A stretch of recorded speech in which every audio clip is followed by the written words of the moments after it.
Reshuffle bergulir setelah kursi Wakil Menteri Keuangan kosong karena Thomas Djiwandono resmi disahkan oleh DPR sebagai Deputi Gubernur Bank Indonesia.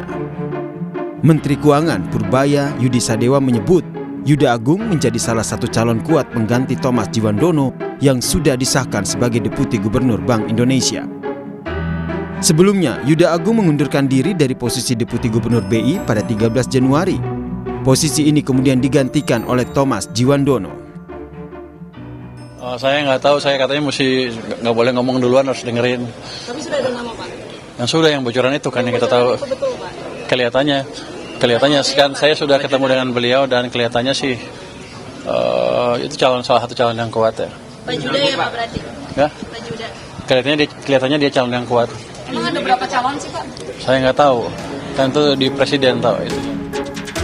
Tidak hanya soal Wakil Menteri Keuangan, posisi Menteri Luar Negeri Sugiono juga dikabarkan akan diganti oleh Wakil Ketua Komisi 1 DPR, Budi Djiwandono.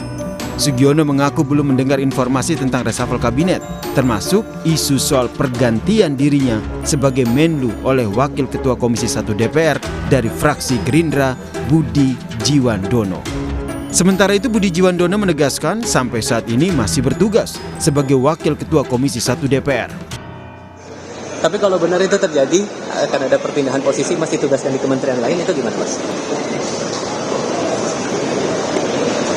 Dikit dong, Mas, kemana? Makanya ditanyakan ke Pak Opung, kabar dari mana? Tugas kita tetap sekarang di Komisi 1. Terima kasih teman-teman. Sampai hari ini masih di Komisi 1. Sampai hari ini masih di Komisi 1, Mas. Ya ini kita mau kenapa kerja? Itu benar akan gabung ke kabinet. Direktur Eksekutif Carta Politika Yunarto Wijaya mengkritisi rencana reshuffle kabinet Prabowo Subianto. Yunarto bilang Prabowo harus mengutamakan kapabilitas dibandingkan konsolidasi kepentingan politik dalam rencana reshuffle. Ketika kita berbicara mengenai reshuffle, saya berharap juga Pak Prabowo ada perbaikan besar dalam konteks menempatkan kapabilitas jauh lebih besar dibandingkan pertimbangan koalisi. Kenapa ada kekhawatiran itu, Mas Toto? Apa yang menjadi latar belakangnya? Pembentukan kabinet, ini kabinet terbesar sepanjang sejarah setelah Orde Lama, Mas Yasir. Kenapa? Karena yang namanya jumlah parpol yang ditampung banyak sekali. Jumlah wamen terbesar juga sepanjang sejarah. Karena koalisinya besar sekali. Kalau logika itu yang digunakan dalam konsolidasi kekuasaan, menurut saya itu malah menambah beban buat Pak Prabowo, bukan kemudian malah menambah kekuatan dan energi untuk kemudian menghadapi situasi global yang memang sudah pelik. Itu poin paling penting menurut saya. Sebelumnya Presiden Prabowo Subianto telah melakukan 4 kali perombakan kabinet sejak ia dilantik pada 20 Oktober 2024. Pada reshuffle kabinet jilid keempat, Presiden Prabowo menambahkan 2 wakil menteri, yakni Wakil Menteri Dalam Negeri dan Wakil Menteri Kesehatan. Sehingga jumlah wakil menteri mencapai 58 orang. Tim Liputan, Kompas TV. Untuk mengulas kabar perombakan kabinet usai Wamenkyu Thomas Djiwandono masuk ke jajaran Deputi Bank Indonesia, kita bahas bersama analis politik Adi Prayitno. Selamat petang, Mas Adi. Selamat petang. Ya, sudah ramai diperbincangkan soal perombakan kabinet. Kalau pandangan Anda sendiri, apakah ada kemungkinan besar Presiden kembali bongkar kabinet? Kalau jadikan berarti sudah 5 kali. Ya, saya sebenarnya termasuk yang relatif cukup meyakini bahwa soal kemungkinan reshuffle itu pastilah terjadi. Ini kan soal nunggu waktu. Apakah akan terjadi dalam waktu dekat, dalam waktu sedang, ataukah dalam waktu lama? Tapi bagi saya isu reshuffle ini kan dalam seminggu ini cukup santer diperbincangkan oleh publik, salah satunya oleh kawan-kawan media ya. Tentu pembicaraan ini kan tidak lahir dalam ruang hampa. Pertama selalu dikaitkan dengan adanya kursi kosong yang kemarin Wamenkyu misalnya, kemudian jadi Gubernur BI. Kemudian yang paling penting adalah soal ada juga menteri beberapa waktu yang lalu misalnya bolak-balik datang ke Solo dan ada juga yang datang ke Kertanegara. Itu dibaca oleh publik soal kemungkinan tanda-tanda soal kemungkinan reshuffle. Dan bahkan kalau kita ingin melihat tanda-tandanya secara umum adalah soal bencana alam yang terjadi di Sumatera beberapa waktu yang lalu. Itu kan Ada sejumlah menteri yang menjadi sorotan, dikritik, dinilai tidak memiliki antisipasi yang cukup cepat ya terkait dengan kasus-kasus penanggulangan terkait dengan isu deforestasi, termasuk juga soal kayu gelondongan goib yang mungkin hingga saat ini itu tidak bisa diungkap secara signifikan. Tiga anasir inilah yang kemudian dijadikan sebagai instrumen oleh publik untuk melihat tanda-tanda bahwa sebenarnya terkait dengan reshuffle itu ya hanyalah tinggal menghitung hari, entah itu kapan. Tentu hanya presidenlah yang punya otoritas segala-galanya. Bahkan kalau kita mau jujur sebenarnya ada sejumlah media yang secara agresif menafsirkan sejumlah menteri yang mungkin posisinya akan digeser. Seperti yang tadi disampaikan oleh Kompas TV misalnya dalam prolognya soal kemungkinan Menlu diganti posisinya jadi Menko misalnya.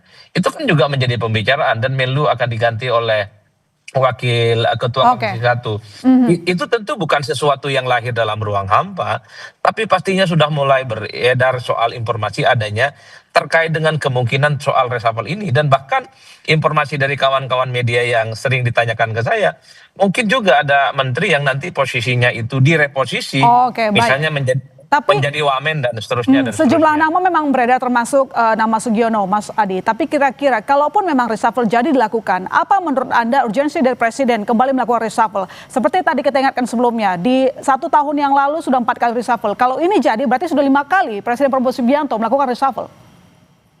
Ya saya kira yang ramai soal reshuffle itu adalah soal ganti orang ya. Kalau cuman ganti posisi, geser posisi sebenarnya dianggap tidak terlampau signifikan, tapi kalau orangnya diganti dengan menteri baru, ini tentu menjadi berita politik yang cukup menarik karena mengganti seseorang dengan orang lain.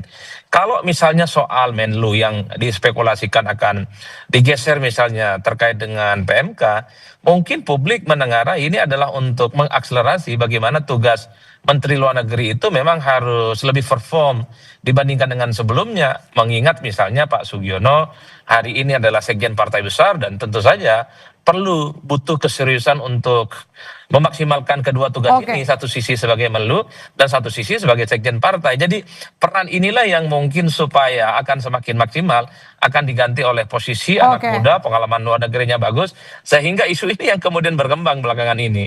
Baik. Mas Adi, satu sisi juga hari ini kita lihat bahwa Presiden kembali memberi tugas baru ke sejumlah menterinya, begitu ada 7 menteri yang tergabung struktur Dewan Energi Nasional, termasuk Purbaya dan juga Bahlil. Bagaimana Anda melihat susunan ini? Fokus kerja mereka akankah lebih efektif untuk kepentingan energi nasional? Bagi saya 2 hal. Pertama, ini adalah sebagai bentuk kepercayaan Presiden terhadap sejumlah menteri, terutama untuk melakukan inovasi, manuver-manuver terukur. Bagaimana misalnya Indonesia itu segera melakukan langkah-langkah preventif menuju ketahanan energi. Karena suka tidak suka, salah satu persoalan yang cukup serius ke depan adalah soal ketahanan energi yang saya kira memang sudah terjadi di berbagai negara, bukan hanya di Indonesia. Yang kedua, memang harus diakui, ini kan menteri yang kemudian menjadi Dewan Energi itu kan dikritik oleh publik, ini semacam ada tambahan tanggung jawab yang mesti difikirkan oleh menteri-menteri. Karena banyak sekali pihak yang mengatakan bahwa sebaiknya menteri fokus dengan kementerian yang saat ini dilakukan. Sementara misalnya Dewan Energi ataupun dewan yang lain terkait dengan akselerasi untuk menyongsong ketahanan energi, saya kira memang sebaiknya diberikan kepada pihak-pihak yang lain yang dipercaya oleh Presiden, dipercaya oleh pemerintah. Tujuannya adalah supaya kinerja ini menteri semakin fokus dan kemudian terkait dengan ketahanan energi juga ada orang-orang lain yang juga memang sudah total memikirkan daya dan informasi terkait dengan apapun yang akan dilakukan untuk ketahanan energi itu. Kan itu yang diperdebatkan oleh publik sebenarnya. Kita tunggulah nanti bagaimana realisasi kalau sudah ada 7 menteri di DEN begitu. Terima kasih Mas Adi telah bergabung di Kompas Petang. Terima kasih Lona. Saudara,